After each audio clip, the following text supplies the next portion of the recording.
On Sunday, Ukraine launched a giant drone attack deep inside of Russia.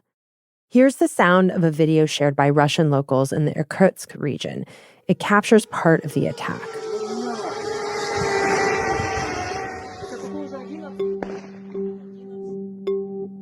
The operation was codenamed Spiderweb. It took 18 months to plan, and it was supervised personally by Ukrainian President Vladimir Zelensky. The Ukrainians smuggled hundreds of drones into Russia. Then they deployed the weapons, striking 4 Russian air bases. There were no reported casualties, but the damage to Russia's arsenal was massive. The attack was one of Ukraine's biggest and deepest against Russia since the war began 3 years ago. And they did it just a day before planned peace talks. From the newsroom of The Washington Post, this is Post Reports. I'm Elahe Izadi. It's Monday, June 2nd. Today, Ukraine Bureau Chief Siobhan O'Grady joins me from Kyiv to explain how Ukraine pulled this off and whether this attack could change the balance of power in the war.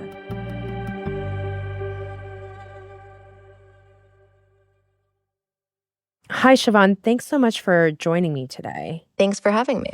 So let's just start this conversation with how much damage did this attack by Ukraine cause inside of Russia? That's something everyone is still trying to figure out. So what we know from Ukrainian officials and from President Zelensky is that at least 41 aircraft were hit.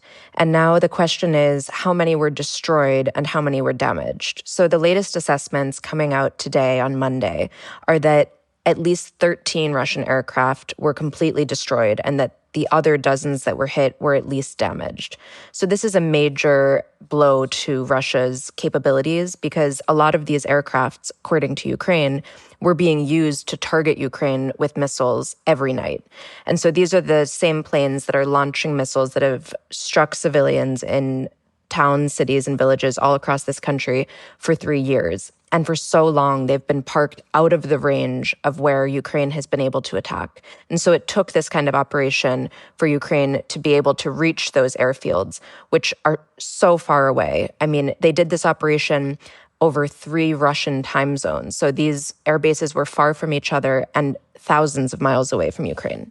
Wow, that's really fascinating to think about how expansive and how difficult this operation was, or at least it sounds like. Siobhan, can you tell me a little bit more about how Ukraine actually carried out this strike? So they're still being very coy about the details, obviously. And we have to wonder, since this took 18 months, how many other operations are being planned right now and are at some other stage, and that there are reasons, of course, that they don't want to let on exactly how they made this happen. But what we do know is that they used first-person view drones, which have become the weapon of choice in this war on the battlefield.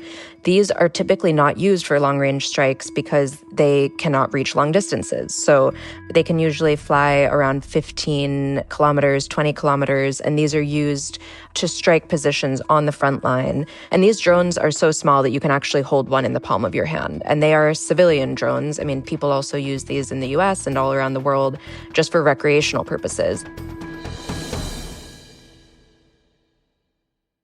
So then how did the Ukrainians get these drones so deep into Russia? So the drones were hidden inside of sheds and mobile homes that apparently were made of wood that were somehow transported, probably at least the sheds, by truck to areas very close to these air bases. So they parked them very close, and then they somehow, and we still don't totally understand the mechanics of this, remotely lifted the roofs off of the sheds and the mobile homes. And the drones flew out from underneath and homed in on their targets and attacked the aircraft just in this shocking moment where obviously no one there would have understood what was going on, because where did all of these tiny drones come from? So a lot of the details of how they actually did it, they will not reveal for this time. But they very quickly took responsibility for it, which doesn't always happen. A lot of times it takes a long time for Ukraine to admit that it was involved or for the specific agency to admit it. And this time yesterday, we saw President Zelensky hugging the head of the security services in photos, and the security services were immediately claiming responsibility. So it was very clear that they were also very pleased with this operation. I want to understand more about why they were so eager to claim responsibility for this operation. I mean, it sounds like this is kind of embarrassing for Russia. Like, how do we sort of think about these strikes in the context of the war at this moment? It's definitely embarrassing for Russia. So there are a few reasons why they would want to take responsibility. One is that Ukraine has been trying to tell its partners, even those who support Ukraine wholeheartedly, that Russia does not have these red lines that everyone has been so scared of, because so many of the partners of Ukraine, European countries and the United States, especially during the Biden administration, were constantly warning that they didn't want to cross President Vladimir Putin's red line, which everyone knew meant a nuclear attack. Of course, Russia is a nuclear power. Ukraine gave up its nuclear weapons in 1996 as part of the Budapest Memorandum, and Ukraine would have really been eager to show that it can still carry out this kind of attack. There have been so many doubts over Ukraine's military capabilities. And, if people think back to the first days of the full-scale invasion in 2022, there were predictions that Kyiv would fall within 3 days. And I'm sitting in Kyiv, 3 years and several months later, and it's completely under Ukrainian control, and the Russians were pushed back in this unexpected win for Ukraine at that time. And they are still capable of being creative, even if they don't have as many weapons, as many soldiers, that they can still attack Russia, weaken it, and prove that they are actually worth fighting for, worth investing in.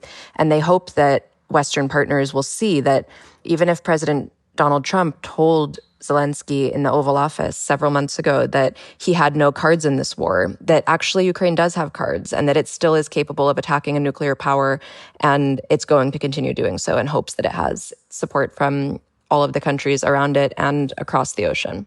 Siobhan, I also understand these weapons were Ukrainian. They weren't provided by another country, which kind of makes these strikes so far into Russia all the more remarkable. This has been a major point of contention throughout the war, this issue of deep strikes inside of Russia. And this has been really complicated for Ukraine to navigate because a lot of times Russia moves its most powerful weaponry, including the planes that it uses to attack Ukraine nightly, far away from the front line and so far away that Ukraine can't reach them. And Ukraine, even with the Western weapons it was provided, has had a lot of restrictions on those weapons where it isn't allowed to use them to strike deep inside of Russia. For a long time, they weren't allowed to use them to strike inside of Russia at all. And then the Biden administration slightly lifted the restrictions to allow some strikes inside of border regions. But I mean, striking 3,000 miles away would not have even been on a remote possibility. The drones appear to have come from Ukraine. And so for them to plan their own attack using homemade weapons and for it to be this effective is just a really major win for Ukraine's drone and military innovation as Ukraine attempts to create an industry here that it hopes other countries will want to invest in the future in military hardware, including drones. So Russian President Vladimir Putin has so far not said anything directly in response to these drone strikes, but how are Russians generally reacting to this attack? Yeah, so immediately there was a lot of response on social media. People started posting videos, and that's when we really realized the scale of what had happened, because we started seeing videos from the airfields of planes on fire, and then we saw the Ukrainian officials start celebrating this operation. And so obviously Russia couldn't hide what had happened and that Ukraine had infiltrated in such an intense way to several different regions and that they'd carried out this attack and planned it, in clear view, apparently, of Russian security services. And this is in, a very, very restrictive police state that they were able to do this. So it's really, really remarkable that they could. And then we saw that pretty quickly, Russian military bloggers who are very influential in Russia, a lot of them are very pro-war and they have a lot of deep connections in the military.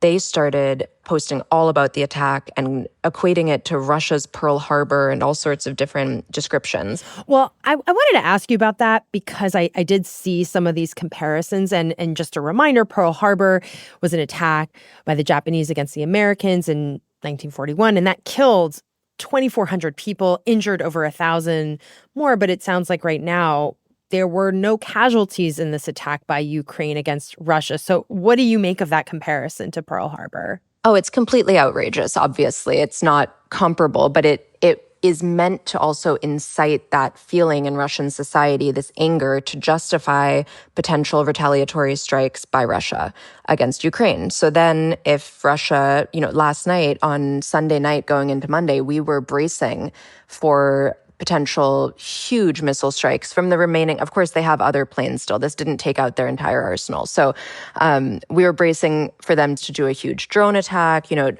I blew up the air mattress in my kitchen that I sleep on because I have like a thicker wall there where I go with my husband and dog whenever there's an intense attack on Kyiv.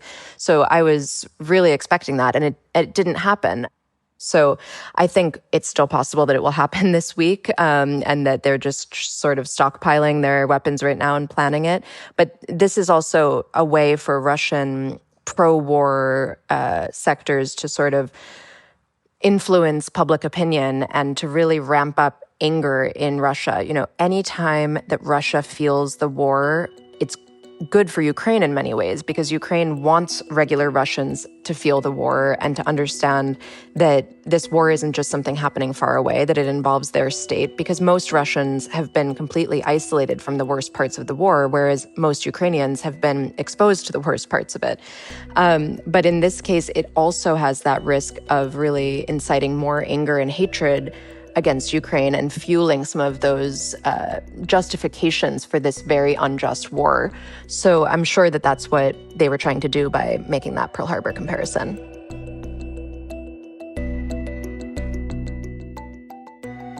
After the break, what the drone strikes mean for a possible peace deal. We'll be right back.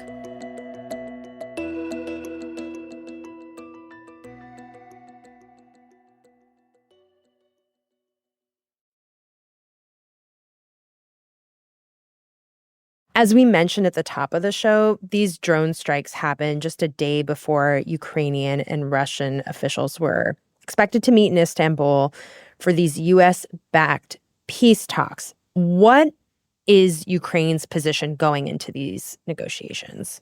Ukraine has been very clear that it wants at least a 30-day full ceasefire, air, land, and sea, that is unconditional, which would mean there's no saying, okay, we'll do the ceasefire if Ukraine agrees to stop recruiting for its military during that time, or if the U.S. and other countries stop sending weapons to Ukraine during that time. It cannot have conditions. Ukraine has been very clear about that. The United States has backed this position.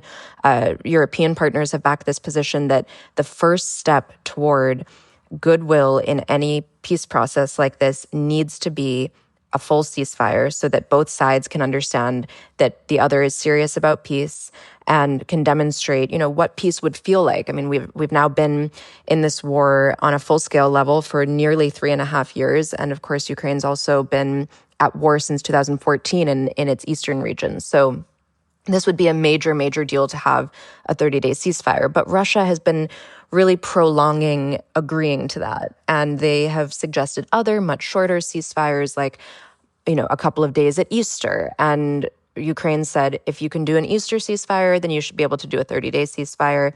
So that's been one of the main topics. And another is that they really want to continue using these talks to return prisoners to both sides, and also for Russia to release the many children, Ukrainian children, who were forcibly deported to Russia, including many who have been put into the adoption system in Russia. And a lot of these kids have just disappeared. So today, the Ukrainian delegation apparently handed over a list of names of children that it wants returned.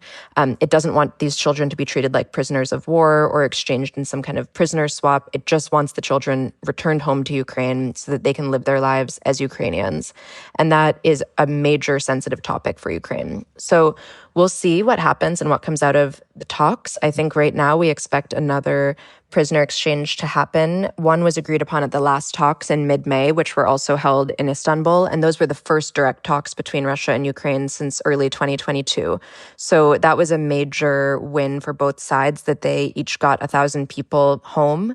But it was the only concrete outcome from those talks. So it also demonstrated just how far apart they are on every other issue regarding a peaceful resolution to this terrible war. So you explain what Ukraine wants. What more can you say about what Russia wants from these talks?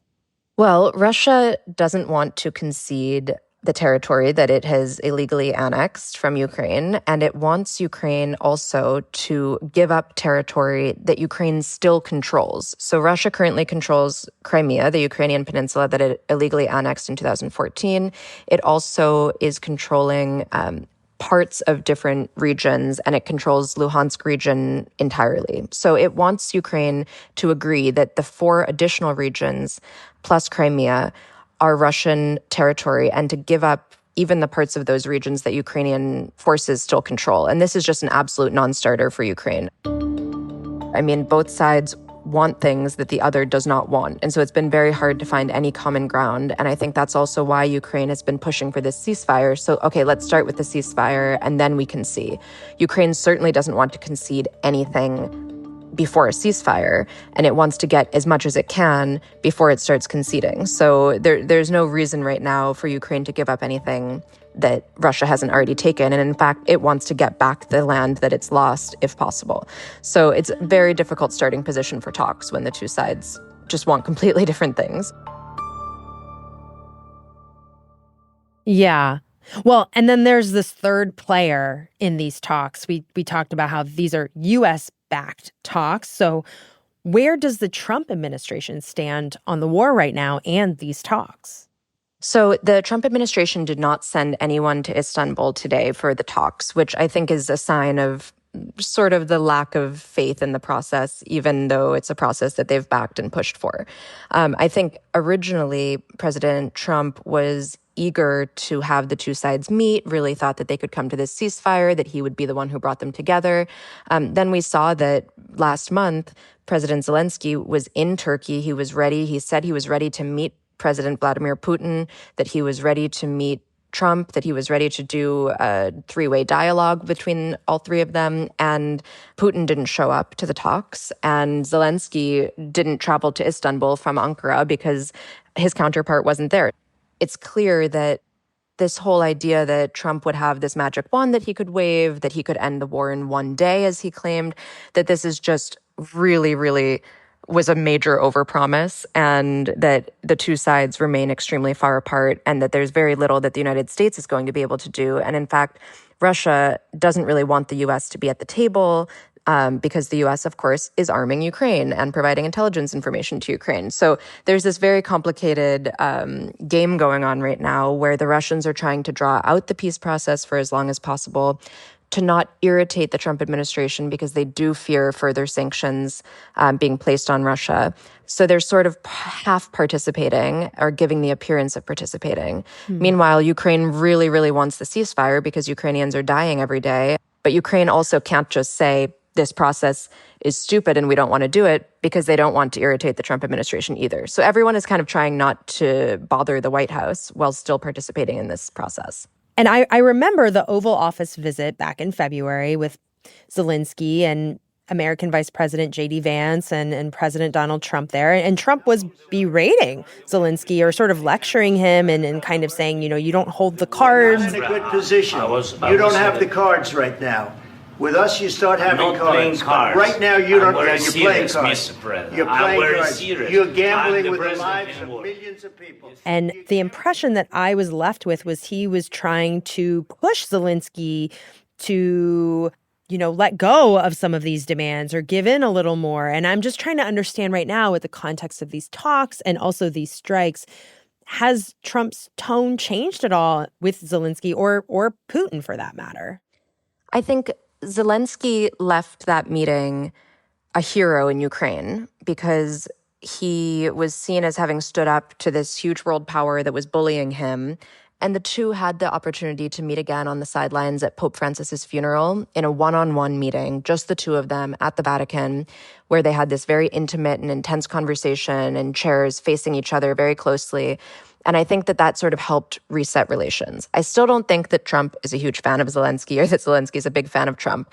But I do think that Trump has come to the understanding that Russia is also not a fair player and that they are dragging out the process. So he has made a few comments saying that he thinks that Russia is tapping him along, as he puts it, and that he's irritated by it. He's also made some rare criticism of Putin for a missile strike that hit Kyiv and hit an apartment building and killed a bunch of civilians this spring. So we've seen a little bit more of an inclination to speak more negatively about Russia than he had in the past. But we still are seeing this attitude from him where he seems to trust that a peace process is possible.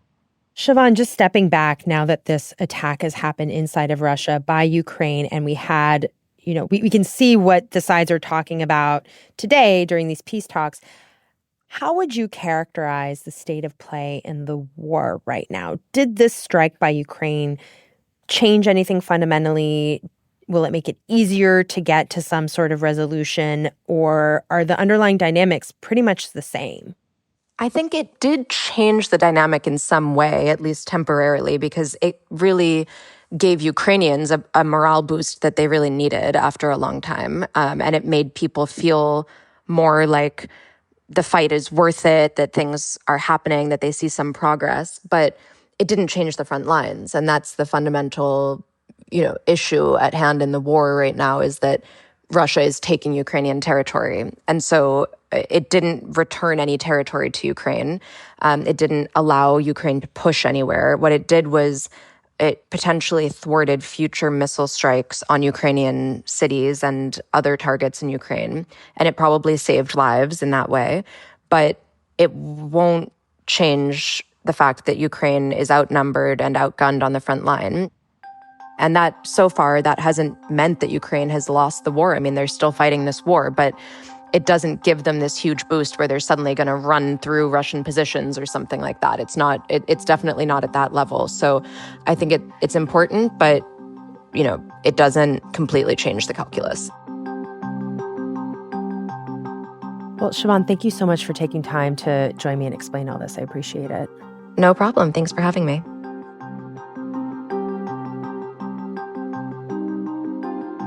Siobhan O'Grady is the Ukraine bureau chief for The Post. After Siobhan and I finished our conversation, we learned more details about today's peace talks. They were brief.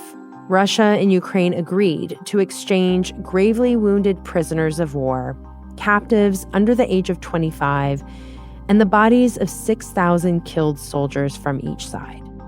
But they agreed on little else, including a ceasefire. The Russian side said it will study the list of missing children who Ukraine says were forcibly deported. But Russia also denied the children had been kidnapped. The Ukrainian representatives said they've proposed holding another round of talks at the end of this month. That's it for Post Reports. Thanks for listening. If you're looking for the latest updates on the big news of the day, you should check out our morning news briefing, The 7. We bring you the 7 stories you need to know about every weekday morning by 7 a.m. You can listen to it wherever you listen to podcasts. Today's show was produced by Rennie Svirnovsky with help from Laura Benshoff. It was edited by Ariel Plotnick and mixed by Sean Carter. Thanks to Paul Shem. I'm Elahe Izadi. We'll be back tomorrow with more stories from The Washington Post.